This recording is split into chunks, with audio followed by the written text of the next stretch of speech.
आज की इस वीडियो में हम बात करेंगे जगन्नाथ रथ यात्रा के बारे में। साथ ही जानेंगे जगन्नाथपुरी से जुड़े हर एक रहस्य के बारे में कि जगन्नाथ मंदिर का निर्माण कैसे हुआ, क्यों जगन्नाथ मंदिर में आज तक छुआछात नहीं होती, कौन है असली जगन्नाथ। दोस्तों, भारत में हर वर्ष अनेक धार्मिक यात्राओं का आयोजन किया जाता है और इन धार्मिक यात्राओं में लोग अपने परिवार व रिश्तेदारों के साथ यात्राएं करते हैं। लेकिन जगन्नाथ रथ यात्रा एकमात्र ऐसी यात्रा है जिसमें लोग नहीं बल्कि भगवान श्री कृष्ण की मूर्तियों की यात्रा निकाली जाती है और लोग इस यात्रा को देखने के लिए जुड़ते हैं। जगन्नाथ की विश्व प्रसिद्ध रथ यात्रा प्रति वर्ष आषाढ़ शुक्ल द्वितीया को प्रारंभ होती है। प्रत्येक वर्ष की तरह इस साल भी जगन्नाथ रथ यात्रा 12 जुलाई को है। यह रथ यात्रा लगभग 10 दिनों तक चलती है। दोस्तों, अब जानते हैं कि जगन्नाथ मंदिर का निर्माण कैसे हुआ था और क्यों आज तक जगन्नाथ मंदिर में छुआछात नहीं होती।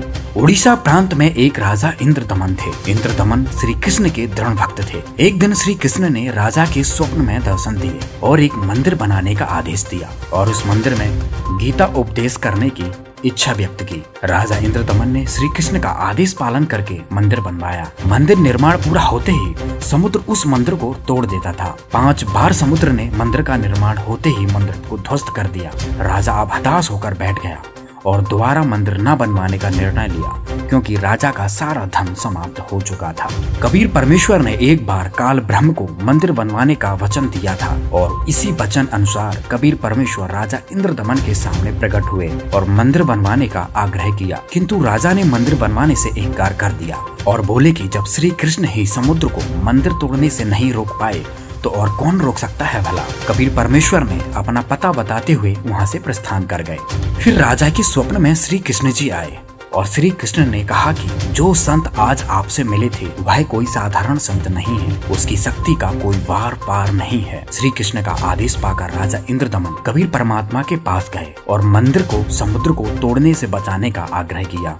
कबीर परमेश्वर जी आए और राजा को आदेश दिया कि समुद्र से थोड़ी दूर पर एक हमारा चबूतरा बनवाओ, मैं उस पर बैठकर परमात्मा की भक्ति करूंगा, तुम मंदिर का निर्माण पुनः शुरू करो। जैसे ही मंदिर का निर्माण पूरा हुआ तभी समुद्र अपनी तेज लहरों के साथ ऊपर उठता हुआ आगे की ओर बढ़ने लगा। उसी समय कबीर परमेश्वर ने उसे वहीं रोक दिया।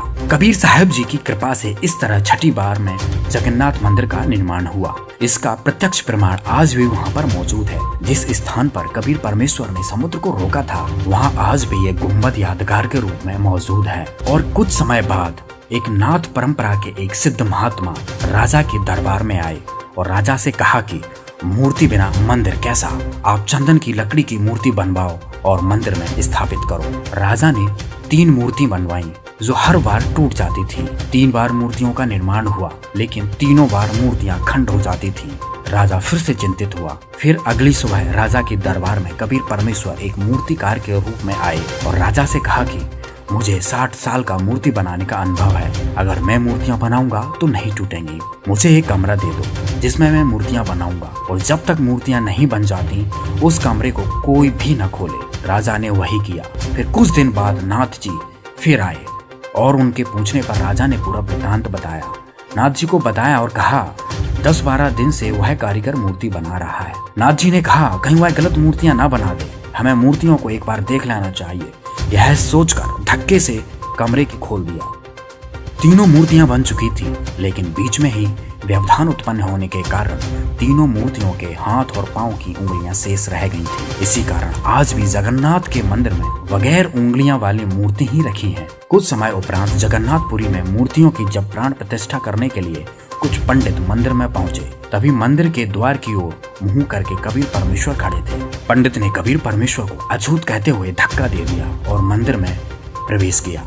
अंदर जाकर देखा तो हर मूर्ति कबीर परमात्मा के स्वरूप में तब्दील हो गई और यह देखकर पंडित भी हैरान रह गए। जिस पंडित ने कबीर परमात्मा को अछूत कहा था उस पंडित को कोढ़ का रोग लग गया था, लेकिन दयालु कबीर परमात्मा ने बाद में उसे ठीक कर दिया था और उसके बाद से कभी भी जगन्नाथपुरी में छुआछात नहीं हुई। हर वर्ष जगन्नाथ रथ यात्रा निकाली जाती है जिसमें लाखों श्रद्धालु भाग लेते हैं। जगन्नाथ रथ यात्रा के संदर्भ में मान्यता भी है कि इस यात्रा में जो भी व्यक्ति भाग लेता है वह मुक्ति को प्राप्त होता है और उसके दुखों का नाश होता है।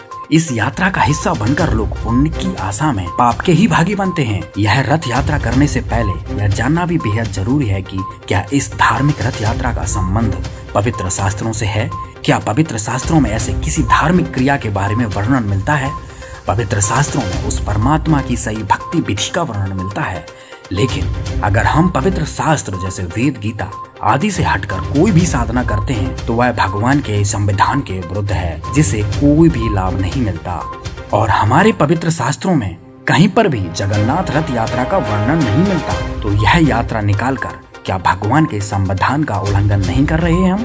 नकली धर्म गुरुओं द्वारा फैलाई गई अंधश्रद्धा भक्ति से मानव समाज का कुछ भी लाभ नहीं मिलता। और पवित्र गीता जी के अध्याय 16 का श्लोक 23 में भी वर्णन मिलता है कि जो साधक शास्त्र विरुद्ध भक्ति साधना करता है उसको किसी भी तरह का कोई आध्यात्मिक लाभ नहीं मिलता। तो फिर जगन्नाथ यात्रा निकालकर हम कैसे मुक्ति पा सकते हैं? मोक्ष तो पूर्ण परमात्मा की शास्त्रों में वर्णित सत्य भक्ति से ही हो सकता है। यहाँ पर एक विचारणीय बिंदु यह भी है कि क्या श्री कृष्ण जी बाध्य हैं कि जब तक उन्हें नहीं घुमाया जाएगा तो क्या वे स्वयं भ्रमण नहीं कर सकते? क्या श्री कृष्ण जी स्वयं यात्रा नहीं कर सकते? नहीं, ना तो श्री कृष्ण बाध्य हैं और ना ही उन्होंने इस तरह की किसी भी भक्ति विधि का समर्थन किया है। जब श्री कृष्ण जी ने राजा इंद्रदमन को मंदिर बनवाने का आदेश दिया था तब यह प्रस्ताव भी रखा था कि मंदिर में किसी भी प्रकार की मूर्ति न रखी जाए और गीता का पाठ ही किया जाए। इसलिए दोस्तों, इस सच्चाई को स्वीकार करते हुए देर न करते हुए गीता जी के अध्याय 4 के श्लोक 34 में जिस तत्वदर्शी संत की खोज करने को कहा है और गीता अध्याय 17 के श्लोक 23 के अनुसार वह तत्वदर्शी संत से 3 बार की नाम दीक्षा लेकर उस पूर्ण परमात्मा की भक्ति करनी चाहिए। और वर्तमान में वह तत्वदर्शी संत रामपाल जी महाराज हैं जो अपने साधकों को 3 बार की नाम दीक्षा देते हैं। संत रामपाल जी महाराज कबीर परमेश्वर जी के साक्षात अवतार हैं और जो भी साधक संत रामपाल जी महाराज से नाम दीक्षा लेकर सतभक्ति करता है उस साधक को सर्व सुख व लाभ मिलते हैं, वह पूर्ण मोक्ष का अधिकारी भी होता है। इसलिए विलंब न करते हुए आप भी जल्द से जल्द संत रामपाल जी महाराज जी की शरण में आकर अपने व अपने परिवार का कल्याण करवाएं। धन्यवाद।